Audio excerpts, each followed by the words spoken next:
Hold the vision, be the power, soar with love. That is both our annual theme, and of course we're kicking it off this month to kind of give a little bit of an overview. So last week we talked about hold the vision. This week we're talking about be the power, and then we'll talk about soar with love. But we want to kind of almost lost my book.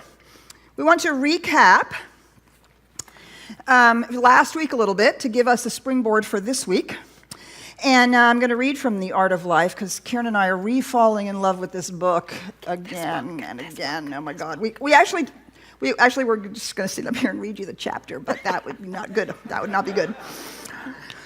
Let us start with a simple proposition that life, which is spirit or intelligence, is the sole and only creative energy in the universe. This life principle always existed and will always continue to exist. You are part of its self-expression. Therefore, the whole desire of life is to give you more life. Wait, don't we have a slide for this little quote? We were to do all this first. We were supposed to do all this first. I should take the clicker over now, or no? Are you good? You can, sure, you can. It's all right. I'm so excited. I just jumped right in. Okay, so be the power. Yes. Okay, and so now we can start with our talk about, yes, here we go, teaching symbol thing. So last week we talked about the top portion of the teaching symbol, right? Spirit, presence. This week we're focusing, be the power, focuses on the middle section of our teaching symbol, which we're going to talk about, the creative power, the law, and how to use it. And then we'll follow up towards the end of the month with adding that last piece of our teaching symbol. So if you are unfamiliar with our teaching symbol, right, it's not a religious icon. It is actually an opportunity for us to remember what it is that we believe about the universe, how we understand it to work. So, shall I start again? Yeah. Let us start with the simple proposition that life, which is spirit or intelligence, is the sole and only creative energy in the universe. This life principle always existed and will always continue to exist. You are part of its self-expression. Therefore, the whole desire of life is to give you more life. And since it is all life, it has all life to give you. It loves you because in creating you, it has given some part of itself to you. You are dear to life, beloved by it. In creating you, it has poured itself into you. You could not ask for greater love than this, and more love could not be given. That's the presence. That life, the presence, is the life that is you. Yeah, and in this presence, this life that is us, we are absolutely undivided from it. So we love this as well. I told you she was right. We wanted to read the whole chapter to you, but we're not gonna. Our difficulty is that we have been trying to unite that which was never divided. Right? Think about that. Spending our whole life attempting to unite something that wasn't divided in the first place. We have been looking for life outside the self. We are like the fish trying to find the waters of life in which it is already immersed. When Jesus said, the kingdom of God is at hand, and when he explained that the kingdom of heaven is within, this is what he was talking about. So this kingdom of heaven that is within us, Ernest Holmes says, is the God within us. It is the Word of God, and it is the power of God within us. The divine union which Jesus proclaimed, we must rediscover and make use of, for we know that God can do anything. So all this time, perhaps we've been attempting to bring back something we think is divided, life itself within us, and it never has been. And this power is within us. The kingdom of heaven is within us. And so we want to be this power. Well, what is this power? What is this power? So we call this power the law of cause and effect. right? For those of you who've been in classes, you're familiar with this. We call this power the law of cause and effect. So when we think about the teaching symbol, we see that the circle reminds us of the wholeness, that it is actually all God. It's not just out there. It's out there and in here all at the same time. It's all the same thing. And there is a presence and a principle. There's a presence that is the impulse. We talked about that last week. And there is a principle, the way the impulse moves into creation. We also call it love, which is the self-givingness of spirit into creation, into you, to be you, and the law, which is the creative process, the way in which creation happens. So we have principle and presence, where we should say presence and principle, love and law. This is our teaching. And both of them are equally important. Both of them are equally necessary and valuable for us to really embody and embrace so that we can fully, consciously engage in our lives and in this beautiful thing that we call our human experience. So the power is this principle that is the way creation happens. Yeah, and so there are certain qualities of the law. And so we want to think about what are these qualities of this power, this law. First of all, it's impersonal. It's absolutely impersonal. So what that means is it doesn't leave anyone out. It doesn't get to say, oh, all of you are okay, but Karen, you're not. It's just impersonal. Yeah, which is really important, right? It doesn't matter where you came from. It doesn't matter who you are. It doesn't matter whether you're, in any sense of the word, who you want to be. It's utterly impersonal, like mathematics doesn't say, I'm sorry, you're not a very nice person today, so 2 + 2 doesn't equal 4. Right? Do you see? That's the impersonal nature of the law. Yeah, and there's no limit to it. And so there's no limit to it. There's no limit to the possibilities. It's limitless. And there's no limit to how many. So like mathematics. I love doing this in foundations. Everybody hold up this. Come on. Now everybody hold up that. Okay, so 1 + 1 equals? Oh, y'all are so good. Now, so the law of mathematics was, wait, keep it holding. Some are even more emphasized. That's good.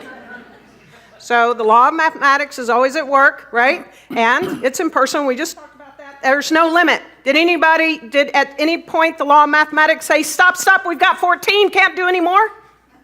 Hold them up. This is really important. I know this is really a silly little example, right? But this is where we misunderstand the law. We think we can use it up, or we can only use it for big things, or we can only use it for important things, or right? Right. You can't use it up. And let them down just for a second. Okay, now, again. Did the law say, oh no, you only get one today? One of these? No. Now, it's always at work. Always. So the law, back to the law of mathematics, where it's just always there until we decide, I need to add up what's in my checkbook. It's always there. 1 + 1. Now, look, it's all there. 2. It's present. Everybody online, they're doing this too. And they're like, so there's no limit to it. It's always at work. And was anybody left out unless you decided to not participate? No one was left out. The law didn't say, wait a second, I'm only going to do this half of the sanctuary over here and not y'all. Well, and the other thing is that it's automatic. So whether or not you did raise your fingers, the law of mathematics was still working. So this law of cause and effect is already in place. You don't turn it on. You don't decide, okay, now I'm going to do an affirmation, I'm going to use the law. Now I'm going to do a spiritual mind treatment or affirmative prayer, and I'm going to turn the law on in some form or fashion. But we also don't have to make it work. We don't plant a seed in the soil and then have a discussion with the soil about how it's going to make that seed grow. Well, I don't know, maybe Hey, you see. do. This is what I want you to do. I want you to do this, and this to get that plan out. Right, and not just to talk to the seed, but to talk to the soil. Okay, now don't forget to take the rain and bring a little nitrogen, right? We don't do all that. It's automatic. You plant the seed in the And soil. rain at 4 o'clock. The soil and the plant know exactly what to do to grow. Do you see that? It's automatic. Cause automatically creates an effect. And it's intelligent. And it's always doing that. And it's intelligent. It always knows how. Right? It always knows how to do that. Whatever the cause is, it knows how to bring about the effect. Because we don't know how to grow. We don't know how to grow a seed into a tomato plant. We know we have to plant it. We have to water it and fertilize it. But we sort of have to leave it alone to do its own thing, right? So it knows how to do that. The law of cause and effect knows how to bring the effect about the moment that the cause is put into place. Okay, and it's actually, at all times, waiting. Waiting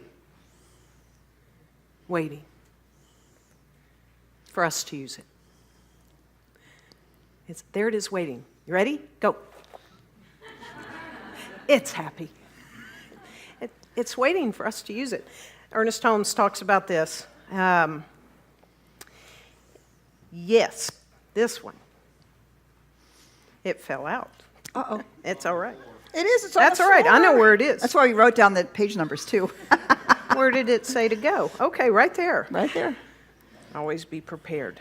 Page 17. Page 17 for any of you following along. In this copy, the intelligence of life is our intelligence. It is the very presence of inspiration, guidance, and direction. It is waiting for us to use it, to make itself manifest in our lives.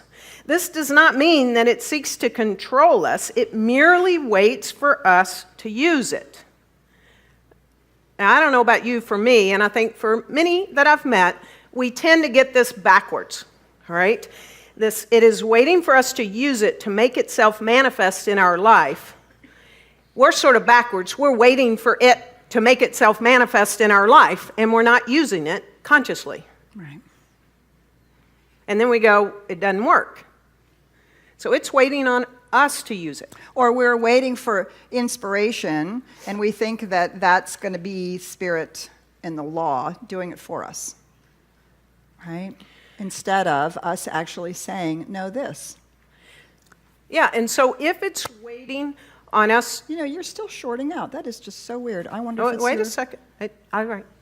I'll Okay. stand still. Okay, not too still, because Not you're too cute when you still. jump around, so go ahead. It's true, right? Isn't that true? Go, sorry. I'm animated. Knowing that it's always at work, right? It's impersonal, that there's no limit to it. That is so strange. Because you'll understand why later. Maybe it's the little packy pack thing. Anyway, waiting for us to use it, and it's impersonal, and it's super intelligent. We better know how to use it. Don't you think? Right. So what's the first thing that we have to learn about how to use it? Is not to use it. The first thing we have to learn is, what are we using it for? So we have to actually decide what is the what that we want to create. What is the what? What is the experience that we want to have, the quality of life that we want to go for, the expansion of the good that we already have, the creation of something brand new, whether it's a creative piece of art or a new business or simply a deeper relationship with the divine. We actually have to decide the what. Remember, Karen said it's waiting for us to use it. Because until we give it a new what, it's simply using whatever it is that we have back here in our consciousness about what we believe about life and what we think we want and have, or what we think we can have. So the first thing, the most important thing, is our job is the what. And if you're like me, sometimes I don't actually know what that is. I don't always know what I want. I don't always know how I want my life to expand or where I think I should go. I'm looking for the right answer. I want Spirit to somehow give me a sign and a promise that it's going to work out. And I want all kinds of things before I'm willing to decide. Or maybe I'm just not sure that I'm willing to be bold enough and audacious enough to say, no, this is the life that I want to have. So the very first thing about using the law is we have to set what the law is, what the cause is in this law of cause and effect. And the second thing that in this how to use it is we have to be the master of our own thinking. So we have to be the master. Ernest Holmes tells us that the one who controls their thinking controls their destiny. And so to be the master of this thinking that we do, I was thinking about this and I was like, okay, be the master of your thinking. And as I was thinking about that, I'm like, it's like riding a horse. Who's ridden a horse? Oh, good. So we're on the horse and we've got the reins, and all of a sudden we want to go to a specific place. It's a beach. We got to go down a path to the beach because we want to let this horse go wild on the beach, right? But we've got the reins, and all of a sudden as we're riding the horse wants to go back to the barn.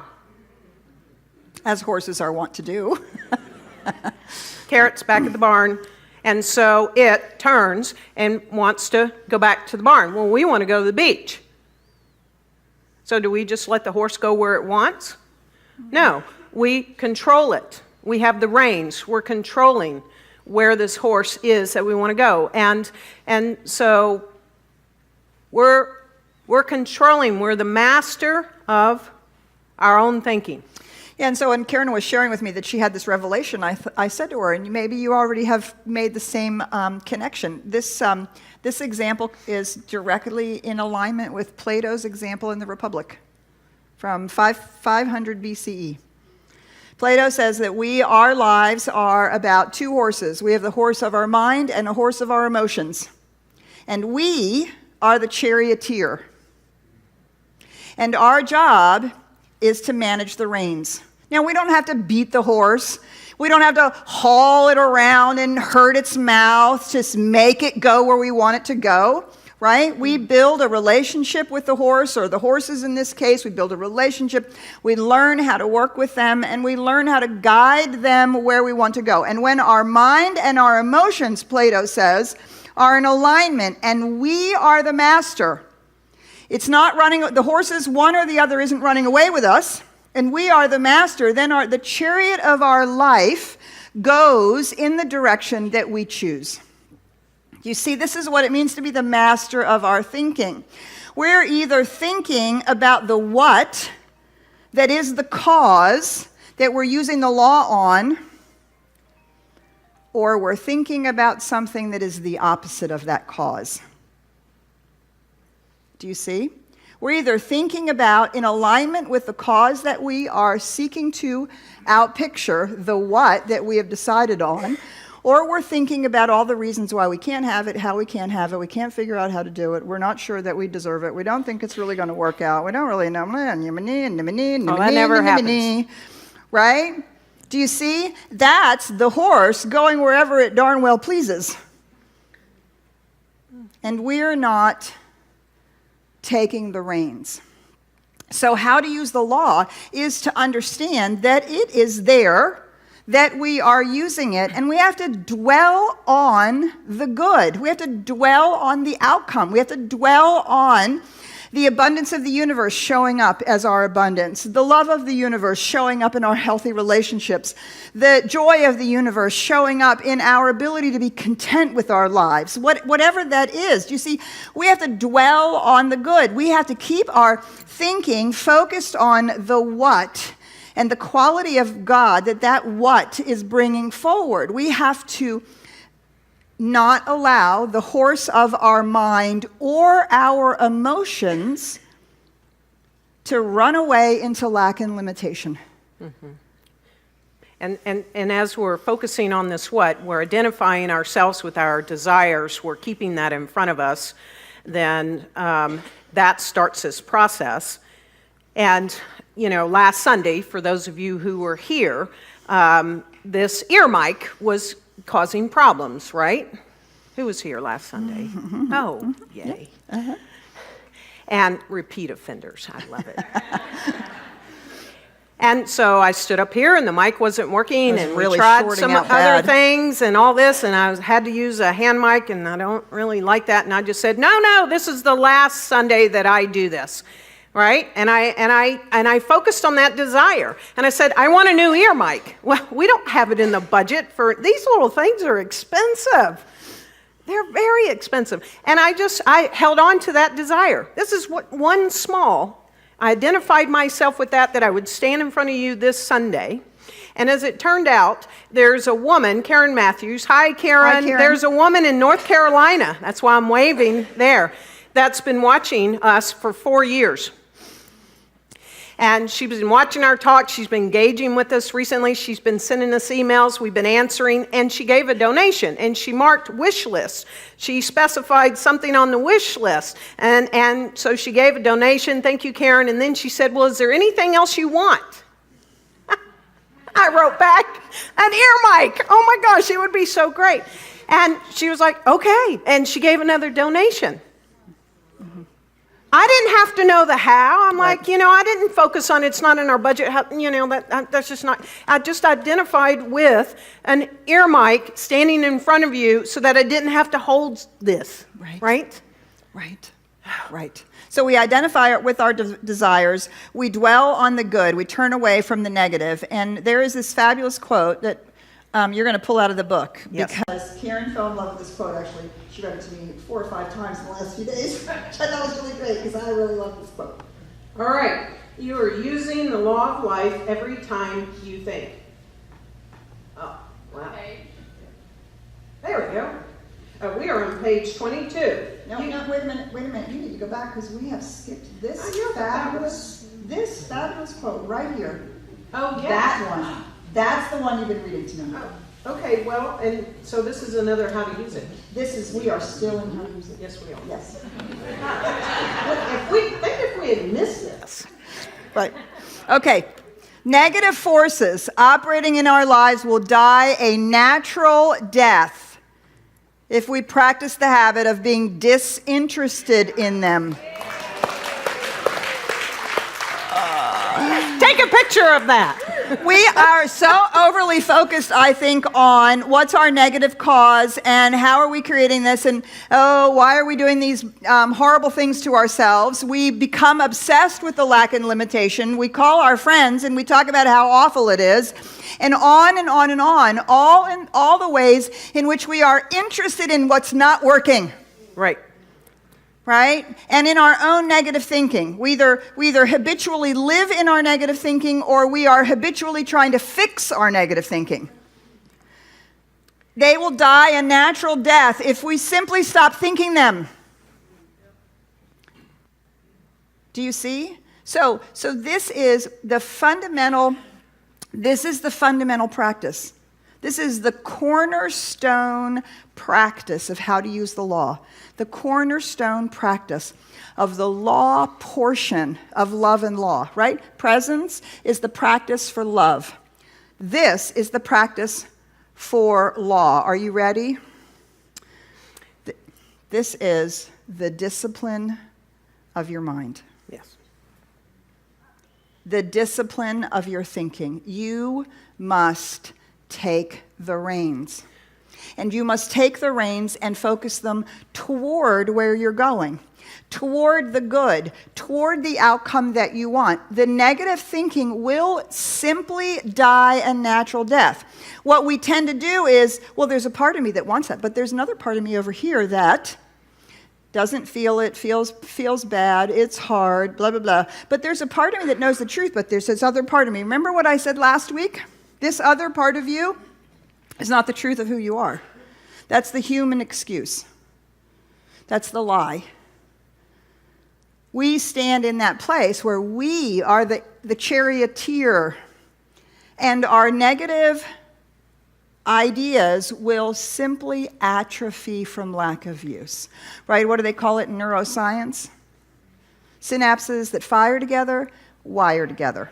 If you keep firing down the same negativity, those synapses stay connected. But when you start firing your synapses down a positive expectation of good and the outcome that you want, the other ones, the connection atrophies naturally by lack of use. That's what neuroscience has taught us. Yeah, so it's we're taking the reins.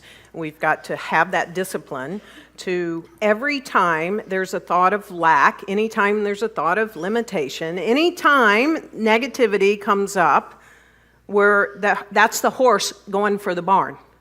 And we've got to turn it around and say beach, right? Replace it with what we want. And the more we do that, and the more we do that, and we're disciplined in that, and not focus on it, and this is someone who literally grew up with someone who focused on negativity. I've had to work at this and work at this since being in science of mind, that eventually it will dissolve, and we won't have to keep taking the rein. But we must be disciplined on this. And one of the ways that we're disciplined, the other way that we're disciplined besides dwelling on the good, is that we have to stop focusing on the how. That is not our job. Remember we talked about the law? It's impersonal, it's automatic, it's intelligent, it knows how to do everything. It knew how to bring Karen a new ear mic. And she didn't have to sit around and think about, oh my God. I didn't have to call you. You know, who am I going to have to call? What am I going to do? Do we take money from somewhere else? What if we find a cheaper one, right? Do you see? And this is what we do.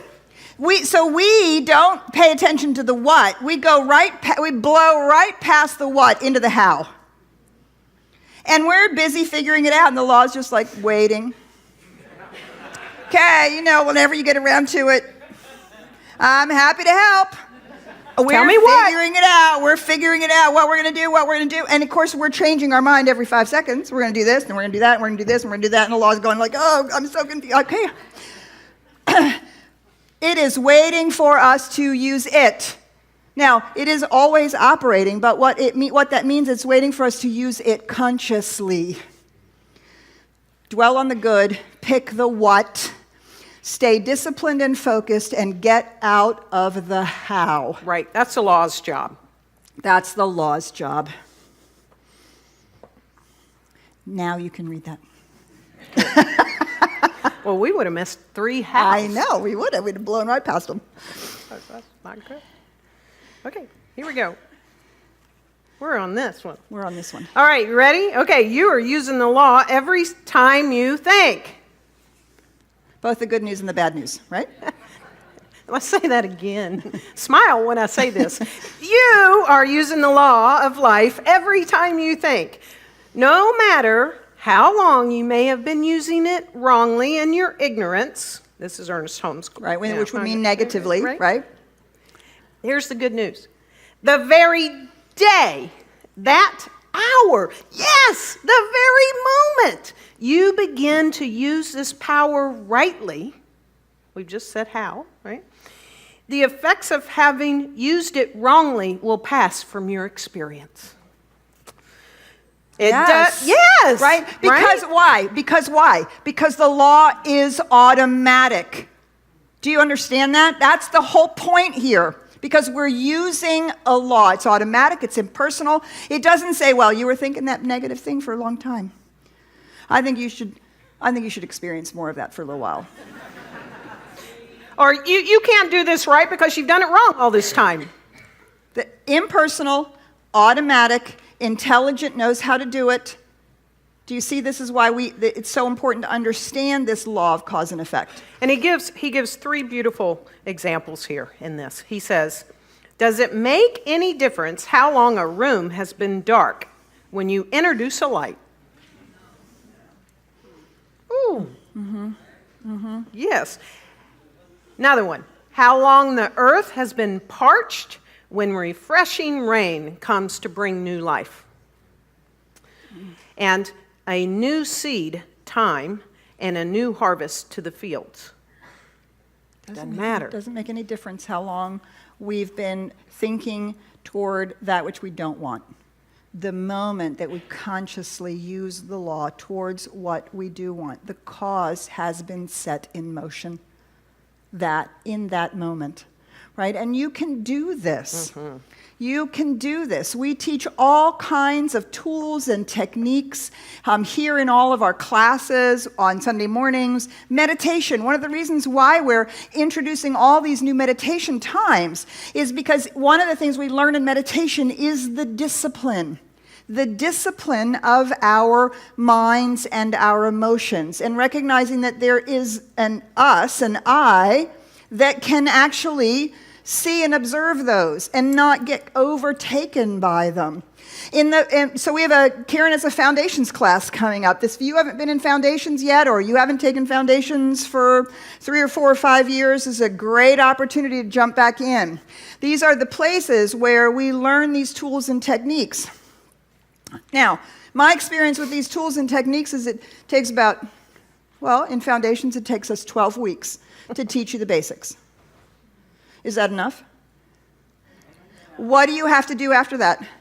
You have to practice it, right? Which is what all the other classes are about. Practice, practice, practice, practice, practice, practice. You get in a class, and then every week, week after week after week after week after week, you have to remember, oh, right, I was supposed to be disciplined with my thinking. Oh, right, I was supposed to dwell on the good. Oh, right, I was supposed to remember that God is all there is, and that love is right where I am. Oh, right, oh. Wow, I'm remembering. I'm practicing it. I'm practicing that discipline. And we started listing all the examples of all the people that we know, just even in the last few years, that have gone through the classes or come and have had this experience of beginning to see demonstrations. Well, Deb's moving to Houston. Right? And following that experience, we've had people who've manifested jobs and homes, and you had one that just came up just the other day. Yeah, last Sunday, actually, someone from the previous foundations class came through the line, said hello, and I want you to meet my manifest boyfriend. Right? This person wrote it in the letter. I'm not going to look over there in case they're here. Anyway, so wrote it in, her letter, and they arrived, and boyfriend arrived too, right? And so we've had people that have gone from cancer to wholeness, to physical well-being and health, heart attacks, all kinds of things. People have manifested all kinds of new ventures, business, otherwise, creative, otherwise, right? So these are all very specific things.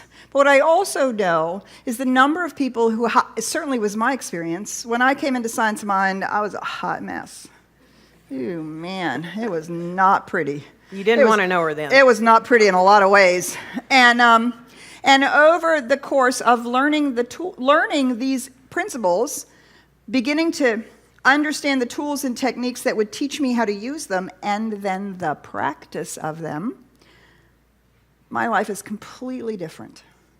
So for those of you who have been in Science of Mind for some period of time, let's say 3 years, 5 years, some period of time, I want to ask you, has your life, not just specifically, I've demonstrated this and manifested that, but by using the law and the principles, is your life appreciably different now than it was when you first walked into a Science of Mind community? Please stand up. If that's true for you, would you stand up? Okay, I want you to look around at yourself. I want to take a picture. I don't have a cell phone. Can I have a cell phone, somebody? Hand me a cell phone. Manifest a cell phone. They're also well, good. You have to open it, I'm sure. So, but look around. You see, so sometimes we get confused and we think this is only about manifesting stuff, right? But we learn quickly that manifesting stuff is good, but it doesn't necessarily fill the God-sized hole. What we really want to do is manifest a life that works, right? We want to be happy and whole and sane and doing the kind of work that pleases us and really have a good, happy experience of life. I want you to look around at what happens when we practice these principles. I just love this. I just want to acknowledge each and every one of you. I want to acknowledge because here's what I know. I know how hard you've worked to be in this place. So let's just acknowledge each other. Thank you. You may be seated. So now, for all of you who didn't stand and you're just coming into Science Mind, maybe this is your first day to even walk into this community and you want to use the law. You're clear on your desire that what Dr. Peter just said is that your life appreciates appreciably. Stand up. Say that again. I think we got lost. Well, there were people that didn't stand because they're sort of new, right, or they haven't been here 3 years, or they haven't really felt like it's appreciated their life. Right? Did I say that correctly? Well, it was that last little part that we didn't quite get. I know. Anyway, that's a desire that it does. If you desire your life to be transformed stand up. There you go. There we go. Because we're going to hold that for you. Right. Beautiful. Thank you for standing up, right? Yes, thank you. Because you have the testimony of all the people who have stood up that TSRW. This stuff really works. This stuff really works if you work it. Now, the truth is you're working it all the time. What we're moving to is consciously using it. Do you see? The universe is opening up as you are using it. Karen's going to read us a fabulous quote about this. Go ahead. Okay. So here's the great news, everybody. You can start today. Let's just take that in. Smile on the face. Know that this is true. Breathe it in. You can start today. Now, what I mean by that is for all the people that have stood up the first time, right? And that our lives have been so dramatically transformed. We also get to participate because we get to grow it and expand it and do more with it than we have before now, right? And so you can start today and build a new law of attraction within yourself. You could so recognize the presence of life in everything you do, say, and think that you can create a new environment, new circumstances here, now, and quickly. No one else can do this for you as well as you can do it for yourself. Then decide to think happiness and peace. Keep this secret within yourself. It is sacred to yourself. It is the true holy of holies within you. The secret is you have the power. You do not have to beseech life to be good or to bring good into your life. Life is like the sun. It shines on everything. Yeah, breathe that in. Do you see the universe is on your side? Life is seeking to unfold in your favor. The law wants to say yes.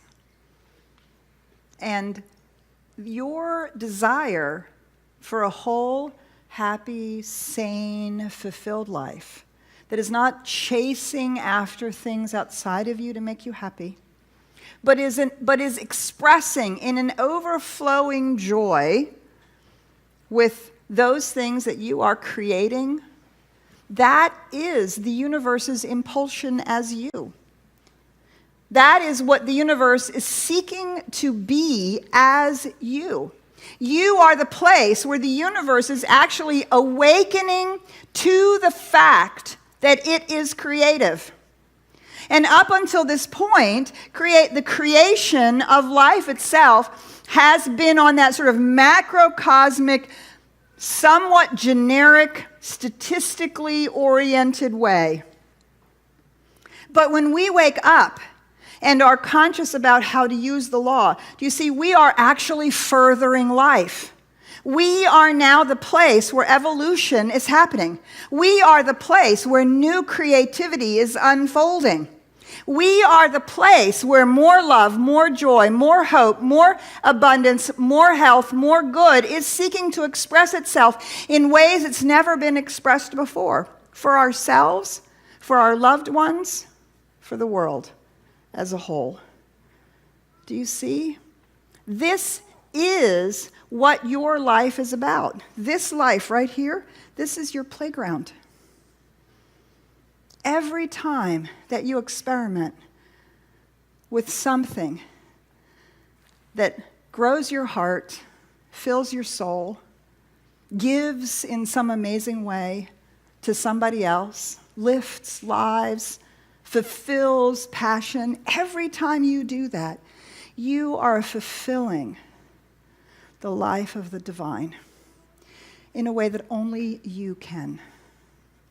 This is your sandbox. You are not here to fix what is broken within you. You are here to grow the most magnificent life that you can imagine. And the law is on your side. Let us pray. So just inviting us to take that in, remembering that there is a power and a presence, a life and a love that is the fundamental impulse of everything, all of creation. That this infinite power and presence is love and joy and beauty. It's wholeness and light and life, joy, abundance. And it is forever seeking to express itself in creation. And it is awakening in us, in you and me, this life right now, right here. So let us take a moment to breathe that in. I am a place where the universe awakens. Every person has the opportunity to awaken. And this morning we affirm and declare that we use this law now consciously for good in our own lives, for good in the lives of those around us. That we seek to align ourselves with the good that is forever impelling itself through us as love, as the presence. We choose that.